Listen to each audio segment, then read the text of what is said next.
सुलोचना की सहायता और मेघनाद के शौर्य से रावण का विद्युत जीवा को पाने का लक्ष्य पूर्ण होने जा रहा था। संतोष संसार की सबसे बड़ी संपदा है, और जिसके पास संतोष नहीं, उसके पास चाहे कुछ भी क्यों ना, उसका कोई भी लक्ष्य पूर्ण नहीं होता। पाताल लोक में जाने के पीछे रावण की मंशा केवल अपने शत्रु विद्युत जीवा के प्राण हरना ही नहीं थी, अपितु उसे कुछ और भी चाहिए था। वहीं दूसरी ओर थे श्री राम,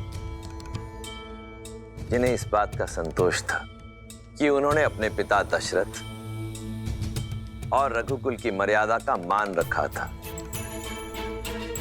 जहां रावण सब कुछ पाने की इच्छा से अधर्म के मार्ग की ओर बढ़ रहा था, वहीं श्री राम सब कुछ त्याग कर धर्म के मार्ग की ओर बढ़ रहे थे।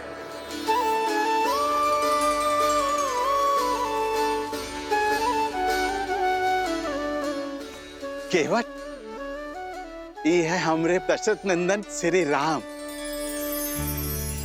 और ये है सीता माता।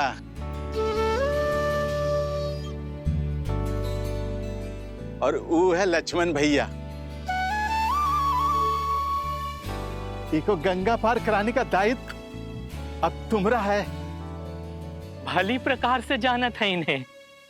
भगवान शिव का धनुष उठाकर भंग करने वाले राम।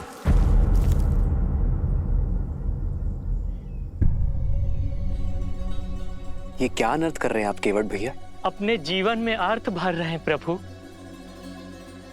आपने अपने पिता के वचन का मान रखने के लिए वनवास ले लिया। ऐसे पुत्र का चरण स्पर्श करना तो पुण्य का काम है प्रभु। नहीं केवट भैया, मैं आपको चरण स्पर्श की अनुमति नहीं दे सकता। काहे प्रभु? आपके चरण स्पर्श काहे नहीं कर सकते हैं? हम छोटे कुल के हैं, इसलिए।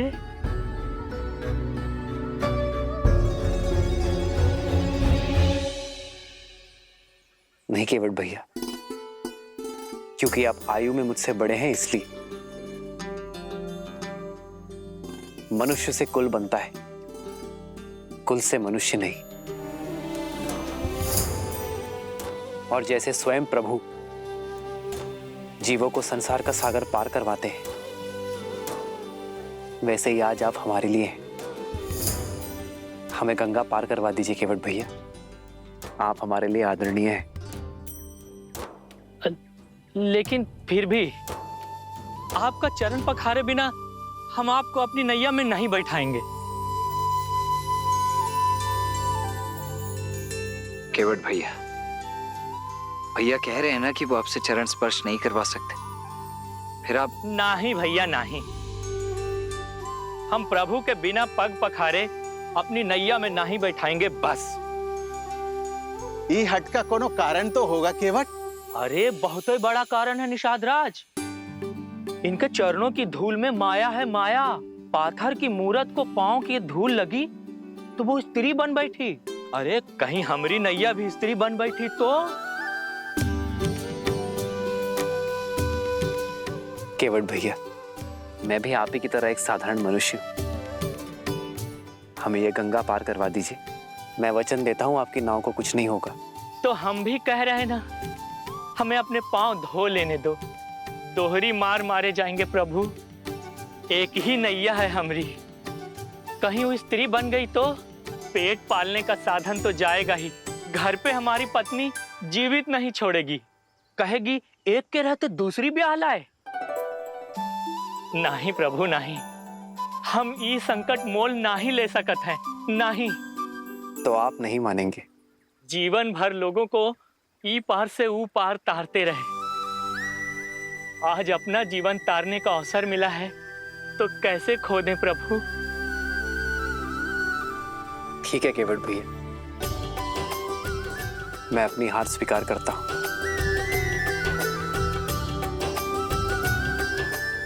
आइए प्रभु, आइए।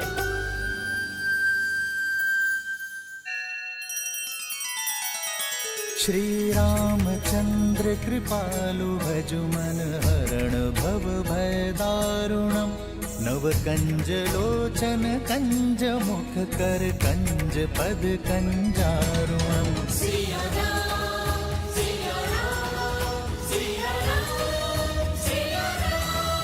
आदर्श और मर्यादा की है ये कथा महापावनम काट मद श्री से मिला दे श्रीमद् रामायणम श्रीमद् रामायणम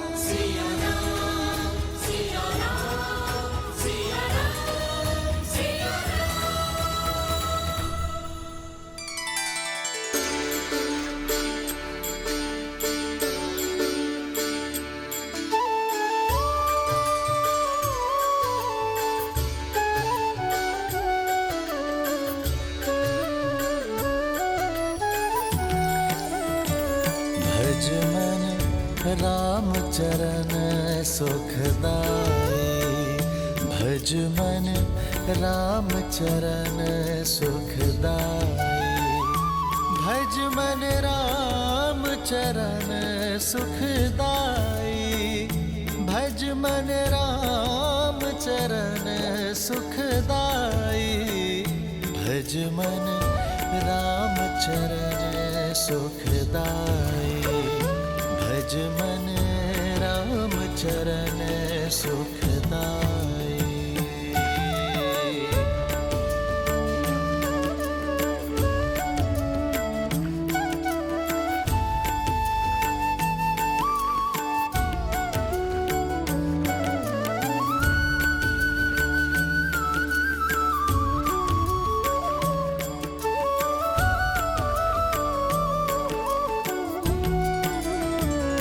भजु मन राम चरण सुखदाई भजु मन राम चरण सुखदाई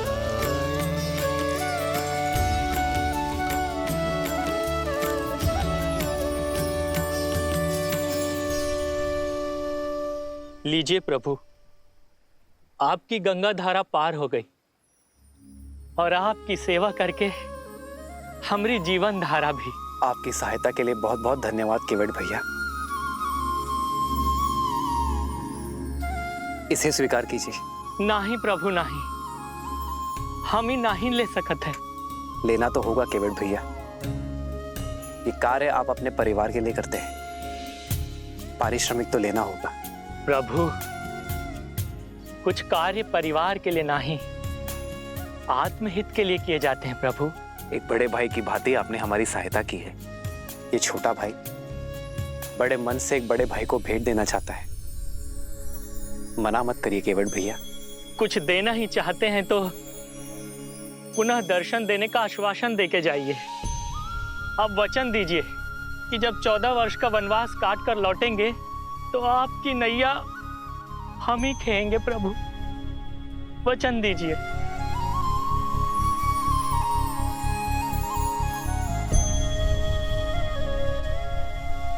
महादेव ने चाहा तो यही होगा।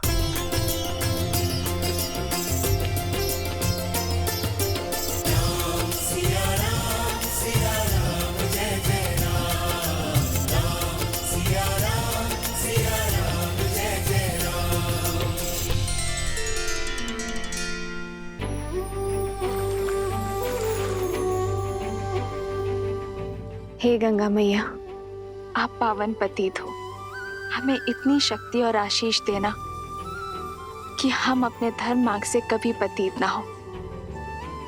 हमारा मार्ग और हमारा लक्ष्य सदा पावन रहे।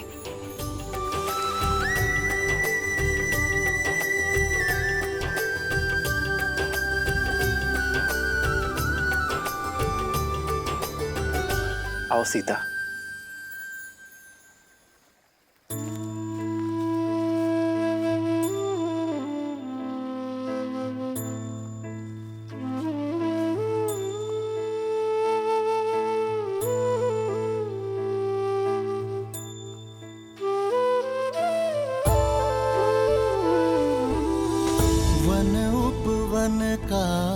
भ्रमण कराते, गंगा का जल पान कराते।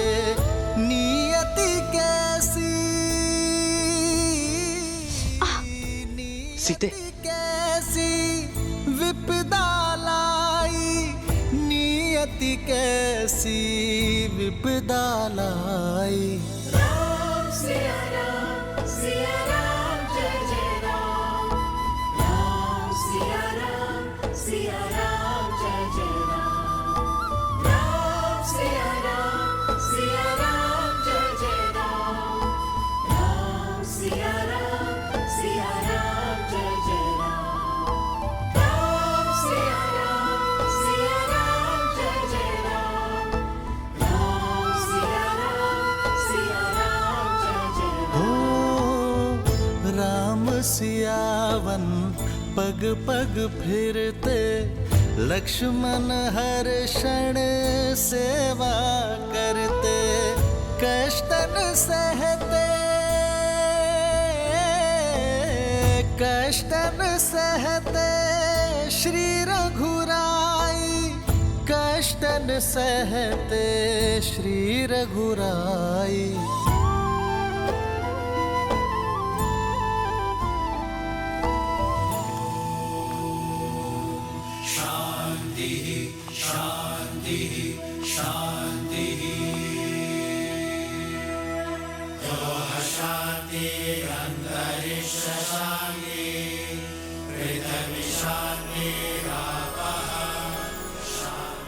प्रणाम। आप लोग कौन हैं? महाराज दशरथ का पुत्र राम। कुमार राम? नहीं, सन्यासी राम। ऋषि भारद्वाज की दर्शन अभिलाषा से आया हूं। स्वाहा। हाँ कीजिए गुरुदेव, कुमार राम आए हैं।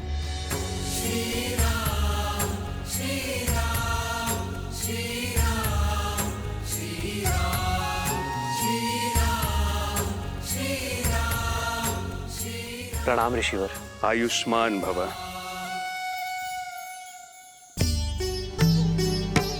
आपकी ही प्रतीक्षा थी दशरथ नंदन। आइए, आपका स्वागत है। नीति बड़ी क्रूर है। विश्वास नहीं होता कि मेरे परम मित्र, धर्म के अनुयायी महाराज दशरथ के हाथों इतना बड़ा अन्याय हो गया। पिताश्री ने कोई अन्याय नहीं किया ऋषिवर। मेरी ही इच्छा थी कि रघुकुल की मर्यादा के साथ न्याय हो। मेरी ही अभिलाषा थी कि आप जैसे परम संतों के दर्शन का सौभाग्य मिले। स्थित प्रज्ञ हो तुम राम। तुम्हारा यही गुण तुम्हें विशेष बनाता है। अशुभ में भी शुभ ढूंढ लेते हो। तुम्हारा ये धैर्य, ये संयम शब्दों से परे है। कहो राम, धर्म की इस यात्रा में मैं क्या योगदान दे सकता हूं? अपना मार्गदर्शन देकर ऋषिवर। आप वन वनस्पति और वन जीवन के ज्ञाता हैं। हमें एक ऐसा स्थान बताइए जहां हम 14 वर्षों का वनवास काट सके। कहीं और क्यों जाना राम? चाहो तो 14 वर्ष का वनवास यहां बिता सकते हो। इस कृपा के लिए आभार, किंतु आपकी सेवा करने का सुअवसर मेरे भाग्य में नहीं है। ऐसा क्यों राम? प्रयाग की ये पावन धरा तो सोए भाग्य को भी खोल देती है। निसंदेह ये स्थान अलौकिक है, पावन है, किंतु अयोध्या के निकट है। यदि अयोध्या वासियों को हमारे यहां रहने की भनक लग जाए तो वो हमसे मिले बिना नहीं रह पाएंगे ऋषिवर, और इससे आपके आश्रम की शांति भी भंग होगी और मेरा उद्देश्य भी पूर्ण नहीं हो पाएगा। इसलिए आप हमें एक ऐसा स्थान बताएं जहां एकांत का संतोष मिले और ऋषियों की सेवा का सुख भी। तो फिर दंडक वन की ओर जाओ राम, जहां तुम्हें ऋषियों की सेवा का अवसर भी मिलेगा और उन्हें सताने वाले, उनकी साधना में विघ्न डालने वाले राक्षसों के अंत का पुण्य भी। जिस प्रकार तुमने वन को ताड़का के आतंक से मुक्त किया, वैसे ही दंडक आरण्य का भी उद्धार करो। मैं अभी तुम्हारे लिए मानचित्र बना देता हूं।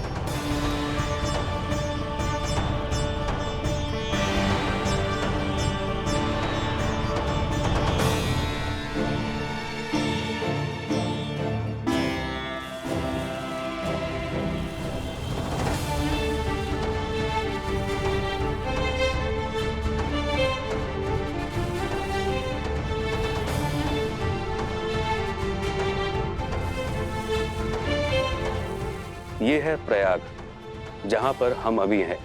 यहां से यमुना पार कर धारा के साथ दक्षिण पश्चिम की दिशा की ओर बढ़ोगे, जब तक नागरोदा वृक्ष तक पहुंच ना जाओ। वृक्ष की परिक्रमा करने के बाद तुम बाईं ओर जाना। फिर 2 पहर चलने के बाद तुम्हें ये नीला सरोवर दिखाई देगा। यहीं से फिर दक्षिण पश्चिम दिशा में कुछ कोस चलने के बाद तुम पहुंच जाओगे चित्रकूट, दंडक अरण्य का प्रवेश द्वार, जो यहां से 30 कोस दूर है। वहां तुम्हें केवल वानर और वन्य जीव मिलेंगे, कोई मनुष्य नहीं मिलेगा वहां। राम, तुम्हें अपने वनवास का आरंभ वहीं से करना चाहिए, क्योंकि वहां एक और महान उद्देश्य तुम्हारी प्रतीक्षा कर रहा है। राम,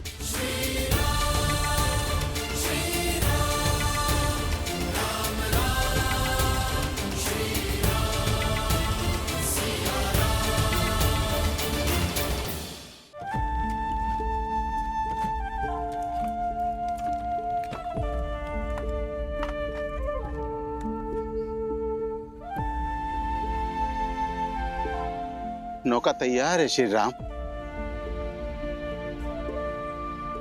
पिता को संतान से और राजा को अपनी प्रजा से दूर नहीं होना चाहिए। जाइए निषाद राज, आपकी संतान, आपकी प्रजा आपकी प्रतीक्षा कर रही है। हमारा साथ यही तक था।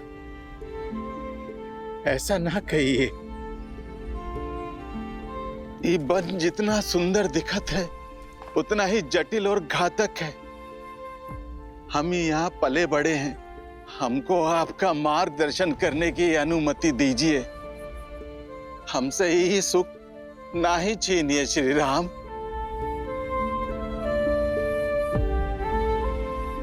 आशा का टूटना कई बार आवश्यक होता है निषाद राज। जब आशा का बीज फूटता है, टूटता है, तो समय की माटी से भविष्य का वटवृक्ष खड़ा होता है। और फिर आपके लौटने में मेरा एक कार्य है जिसका आपको निमित्त बनना है।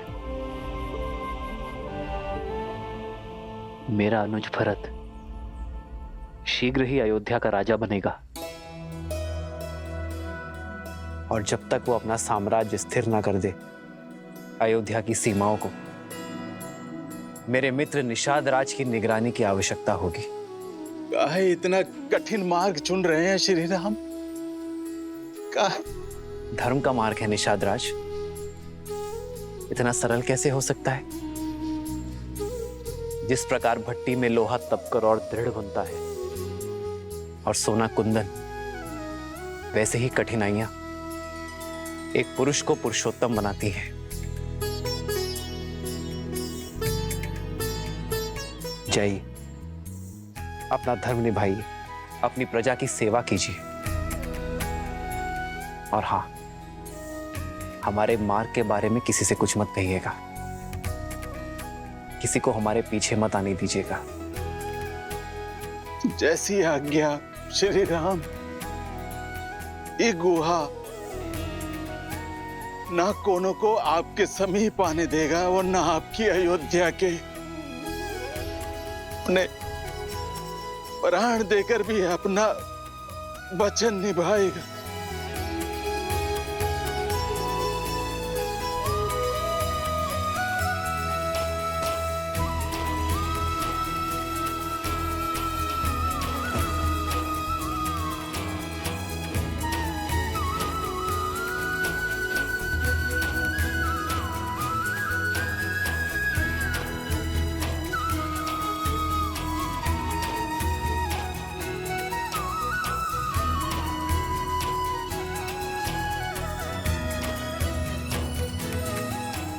आपका बहुत बहुत धन्यवाद निषाद राज।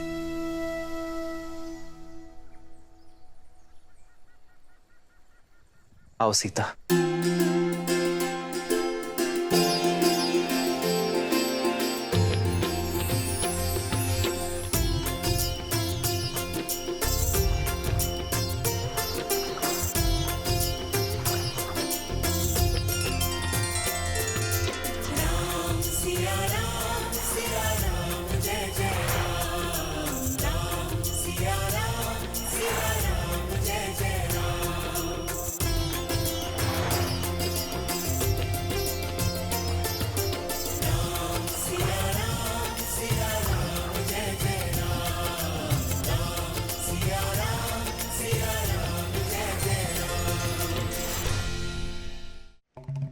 महादेव, ऋषि भारद्वाज किस उद्देश्य की बात कर रहे थे?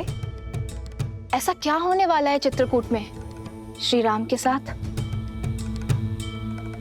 देवी, श्री राम की चित्रकूट यात्रा का उद्देश्य मैं उचित समय आने पर आपको अवश्य बता दूंगा, परंतु अभी आप धैर्यपूर्वक ये सुनिए कि पाताल लोक जाने के पीछे रावण का मुख्य उद्देश्य क्या था।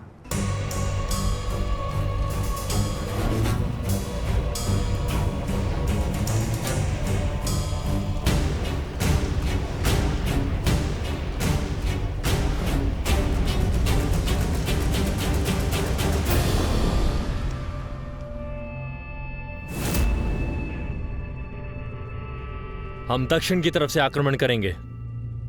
एकदम चुप कर।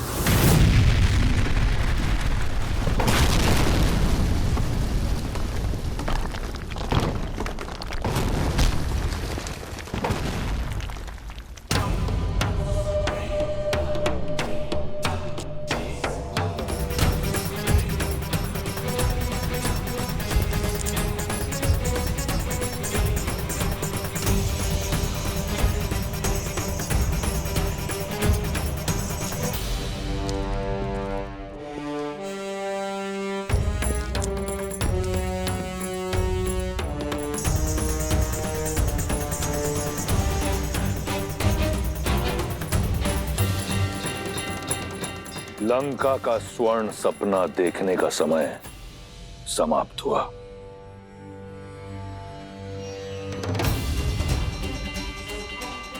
मार डालो इन सबको।